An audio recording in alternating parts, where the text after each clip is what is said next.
Let's get more analysis on this with Kabir Adamu, who joins me now from the Nigerian capital, Abuja. He's a security expert and also managing director of Beacon Consulting in Nigeria. Welcome to the program. Why is the Sahel such a troubled region? Unfortunately, the Sahel is fast becoming the center point for terrorism and for other organized crime activities.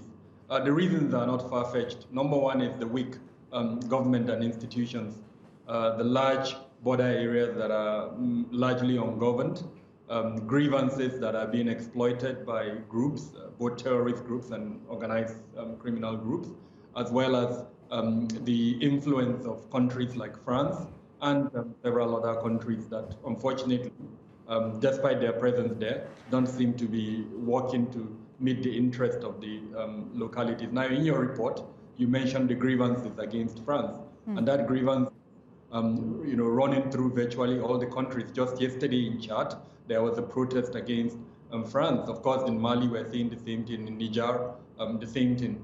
So unfortunately, all of this has kind of metamorphosed into the current situation that we have in Sahel at the moment. And Kabir, talk to us about the significance then of Mali withdrawing from the G5 Sahel group and what could happen. So the major objective of the G5 Sahel group is to counter terrorism. Now, the countries that are members of that alliance or platform are countries that are currently being ravaged by terrorism. Now, the headquarters of that platform is in Mali. And if the country that is hosting the headquarters is withdrawing, then clearly either another country decides to host it, and Niger is being considered. But then unfortunately, Niger does have its own major challenges, both in terms of its ability, in terms of its financial commitments. You mentioned in your report that the 5 countries have not been able to garner the money they need to run the G5 Sahel. So that is going to be another challenge, of course, if the headquarters is moved to Niger. Burkina Faso clearly can't because of the challenges it's currently encountering. Likewise, the other member countries.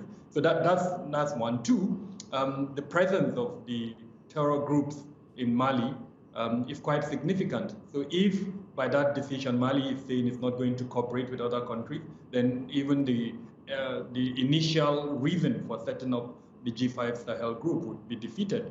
It means there won't be cooperation among the member states, there won't be the sharing of intelligence, and so what would happen is that the groups would be able to move around freely. Mali can become a base upon which they launch operations to other countries within the Sahel region, and of course even wider in North Africa. So it's quite significant.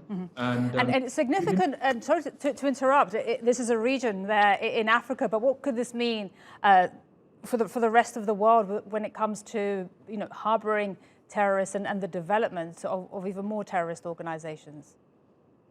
Well, the international coalition to fight terrorism, unfortunately, despite the recognition, and this is well documented, the US, multilateral bodies like the UN have recognized the fact that the Sahel region is fast emerging as the new center point for terrorism in the world. But that recognition has remained largely vocal. The effort that is needed to deny these groups the ability to operate in the Sahel has been very, very slow. So the consequences that we're likely to see if this continues, the same scenario that happened in Syria and Iraq repeating itself. Already about 3 governments have crumbled in the Sahel region. Guinea, Mali, you're aware that this is the 2nd coup that has occurred in Mali, with a 3rd one being mentioned recently. We don't know if it's true or not. So governments, there may be additional governments that would be toppled as a result of this consequence. And these groups,